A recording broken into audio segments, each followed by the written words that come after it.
নমস্কার, আমি সৌভিক। নতুন ভিডিওতে সবাইকে স্বাগত জানাই। এখন এই ভিডিওতে রিভিউ করব বিনোদিনী, একটি নটির উপাখ্যান, এই বাংলা সিনেমাটাকে নিয়ে, যেটা আমি আজকে সিনেমা হল থেকে দেখে আসলাম। তো কেমন লাগলো এই সিনেমাটা? তো এই সিনেমার রিভিউ শুরু করার আগে আমি একটা কথা একটু বলতে চাই, সেটা হচ্ছে যে বিনোদিনী এই সিনেমার টিজার ট্রেলার খুব ভালো রেসপন্স পেয়েছে। পার্সোনালি আমার নিজেরও খুব ভালো লেগেছে। এর প্রতিটা যে পোস্টার এসেছে সেগুলো আমার খুব ভালো লেগেছে। বিনোদিনীর প্রতিটা গান খুব ভালো সাড়া ফেলেছে। পার্সোনালি আমার নিজেরও খুব ভালো লেগেছে। কিন্তু এগুলোর সাথে একটা সিনেমার ভালো খারাপ হওয়ার কিন্তু কোনো সম্পর্ক নেই। মানে অনেক সিনেমা ক্ষেত্রে আমরা দেখতে পাই যে ট্রেলার, টিজার, পোস্টার, গান সবকিছু খারাপ হয়েছে, সিনেমাটা গিয়ে দেখা সিনেমাটা খুব ভালো হয়েছে, মানে ট্রেলারটা ভালো করে কাটতে পারে না। আমার কিন্তু উল্টোটাও হয়েছে।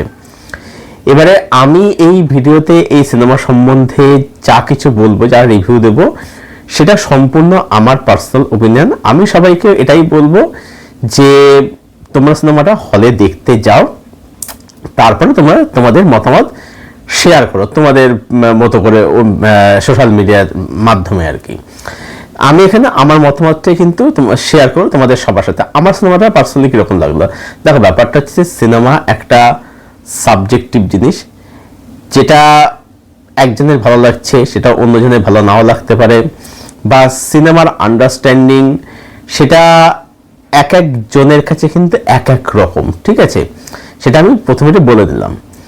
তো বিনোদিনী একটি নটির উপাখ্যান, যেটা পরিচালনা করেছেন রামকল মুখার্জি, এবং এখানে আমরা জানি যে রুক্মিণী মৈত্র অভিনয় করেছেন বিনোদিনীর দাসের বা নটি বিনোদিনীর চরিত্রে আর কি। এছাড়া বড় কাস্টিং রয়েছে, সেটা কৌশিক গাঙ্গুলি রয়েছেন গিরিশ ঘোষের চরিত্রে, রাহুল বোস রয়েছেন, ওম সাহানি রয়েছে, তারপরে চন্দ্রশেখর রামদেবের চরিত্রে চান্দ্রী ঘোষ রয়েছেন। তো এরকম অনেক, গৌতম হালদার রয়েছেন, মীর রয়েছেন এই ছবিটির মধ্যে।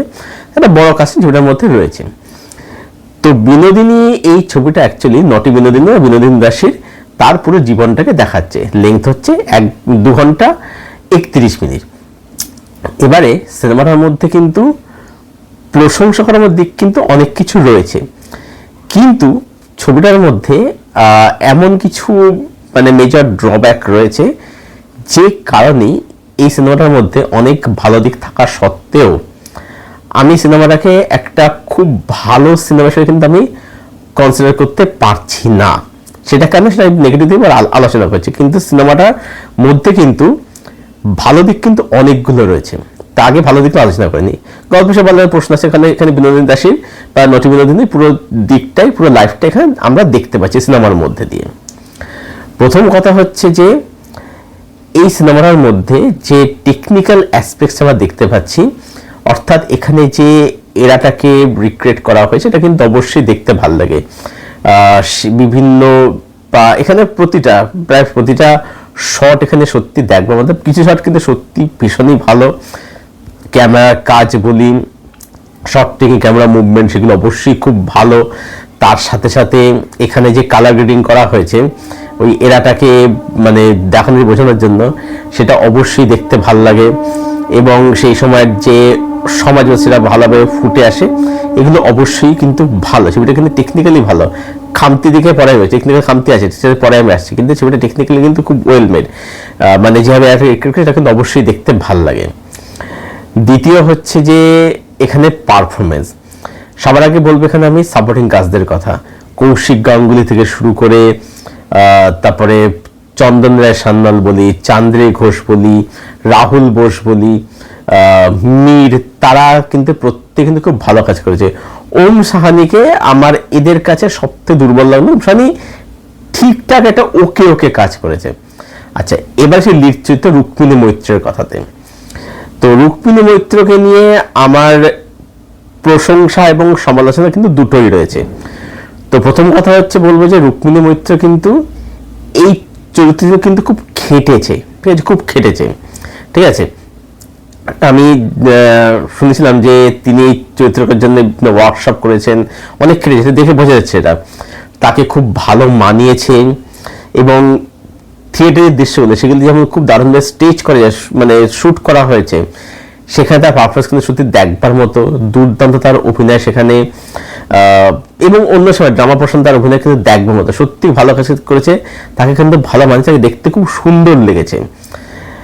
কিন্তু সমস্যার কথা হচ্ছে রুক্মিণীর, এবার সমালোচনা ঢুকছি রুক্মিণীর আর কি, সিনেমা সমালোচনা, রুক্মিণী সমালোচনা এটা, সেটা হচ্ছে যে তিনি যখন কথা বলছেন তখন না মানে কিছু ক্ষেত্রে আমরা তার যে পিরিয়ডিক অ্যাকসেন্ট সেটা আমরা শুনতে পাচ্ছি, পাশাপাশি কি হচ্ছে কখনো কখনো সে অ্যাকসেন্টটা কিন্তু একটা আধুনিক বাংলার মতো হয়ে যাচ্ছে। এবার তার যে চালচলন, তার যে বেশভূষা সেটা পিরিয়ডিক, কিন্তু যখন তিনি কথা বলছে এটা হচ্ছে আধুনিক বাংলার মতো। তো এই ব্যাপারটা কোথাও না মিসম্যাচ হয়ে যাচ্ছে আর কি, ঠিক আছে। তো তিনি কিন্তু ভালো অভিনয়, ভালো কাজ করেছেন, ঠিক আছে। তিনি যে রিস্কটা নিয়েছেন সেটার জন্য তাকে কিন্তু কুর্নিশ জানাতে হয়, এবং এখানে কিন্তু প্রশংসা প্রাপ্য হচ্ছে অবশ্যই দেব এবং তার যে প্রোডাকশন দেব এন্টারটেনমেন্ট ভেঞ্চার, তাদের কিন্তু প্রশংসা কিন্তু প্রাপ্য। কারণ এই ছবিতে দেব নিজে অভিনয় না করলেও দেব কিন্তু মানে এই যে এরকম একটা এক্সপেরিমেন্টাল কন্টেন্টকে যে ব্যাক করেছেন, প্রডিউস করেছে, এটা যেন তাকে কিন্তু প্রশংসা প্রাপ্য। এবং ছবিটার মধ্যে কিন্তু খুব ভালো রিসার্চ রয়েছে কিন্তু, হ্যাঁ ছবিটা কিন্তু খুব ভালো রিসার্চ করে বানানো, ঠিক আছে। তো এই হচ্ছে ছবিটার মধ্যে ভালো দিক আমি বললাম। কিন্তু ছবিটার ছবির গান খুব ভালো, গানের প্লেসমেন্ট খুব ভালো, এবং যে জায়গাতে রামকৃষ্ণদেব আসছেন ওই জায়গাটা সত্যি ভীষণ ভালো, মানে ওটা আমার মধ্যে ছবির ওটা বেস্ট জায়গা ছিল ওটা আর কি, মানে দারুণ, ওই জায়গা সত্যি দারুণ কুশল ওই জায়গাটা সত্যি আর কি। চন্দ্রসানের মানে দারুণ, ওইটুকু চরিত্র কি এফেক্টিভ পারফরমেন্স। তো এইগুলো ছিল ছবির মধ্যে ভালো দিক, পজিটিভ দিক। এবারে ছবির নেগেটিভ দিক আছে, ছবিটা আমার ওভারঅল কেন ছবিটাকে একটা ভালো ছবি হিসেবে কনসিডার করতে পারছি না, তার কারণটা হচ্ছে সেটা হচ্ছে যে এটা তো একটা বায়োপিক। এবারে বায়োপিক বানানো না দু রকমের পদ্ধতি হয়। এক হচ্ছে তুমি কোনো একটা বিখ্যাত পার্সোনালিটির তার জীবনে কোনো একটা গুরুত্বপূর্ণ ঘটনা তোলো, যেটা থেকে একটা সিনেমা বানানো যেতে পারে, যার মধ্যে সিনেমাটিক উপাদান রয়েছে, সেটা ঘটনা তোলো, তুমি একটা সিনেমা বানাও। যেমন ভাগ মিল্খা ভাগ, যেটা মিল্খা সিং এর বায়োপিক। তারপরে হচ্ছে যেটাকে মিল্খা লাইফ করে দেখাচ্ছে না, মিল্খা সিং এর ওই যে পাকিস্তানে গিয়ে যে দেশে দিচ্ছে ওইটাকেই মেন ফোকাস করছে আর কি। বা MS যে বায়োপিক যেটা নীরাজ পান্ডে বানিয়েছে, ওখানে কি দেখতে পাচ্ছি যে ধোনি জানতে শুরু করে 2011 সালে ধোনি যে ওয়ার্ল্ড কাপ জিতছে, মানে ওয়ানডে ওয়ার্ল্ড কাপ যেটা আর কি, সেটা দিয়ে শেষ করছে আর কি। তো এটা হচ্ছে একটা পদ্ধতি। এবার তুমি যদি একদম পুরো লাইফ যদি দেখাও, তাহলে সেটা সিনেমাতে না দেখে সেটা দেখানো হচ্ছে তুমি ওয়েব সিরিজে। এখানে সমস্যাটা হয়ে যাচ্ছে কি, বিনোদিনী দাসের তো মানে জীবনটা খুব বর্ণময় জীবন, খুব লার্জার দ্যান লাইফ একটা জীবন। এবার এই যে একটা এত বড় একটা বর্ণময় জীবন, তার জীবনে যে এত কীর্তি, এত তার খ্যাতি, এই জিনিসটা না 2 ঘন্টা 31 সিনেমা ধরা কিন্তু সম্ভব নয়। যার ফলে সমস্যাটা হয়ে যাচ্ছে কি, শুরু থেকেই বিনোদিনী দাসের কি কি কীর্তি আছে, কি কি করেছে, র্যান্ডামলি বিভিন্ন ইভেন্টের মধ্যে দিয়ে দেখে যাচ্ছে। এবার একটা ইভেন্ট অ্যাক্টিভিটি জামঝন করছে, মধ্যখানে একটা ব্রিদিং স্পেস বা একটা বিল্ড আপ দরকার হয়, এখানে সেই বিল্ড আপটা কিন্তু নেই, যার ফলে কোনো ইভেন্টের সাথেই আমরা কিন্তু জুড়তে পারি না। মানে এই প্লটটাই যদি একটা ওয়েব সিরিজ হতো, সেটা 8টা এপিসোড বা 10টা এপিসোড যদি ওয়েব সিরিজ হতো, যেখানে ব্রিদিং স্পেস থাকবে, এক একটা এপিসোড একটা মানে নিয়ে দেখাচ্ছে, ইভেন্ট নিয়ে দেখাচ্ছে, তাহলে কিন্তু এই কাজটা কিন্তু আমি আর বেশি করে প্রশংসা করতাম।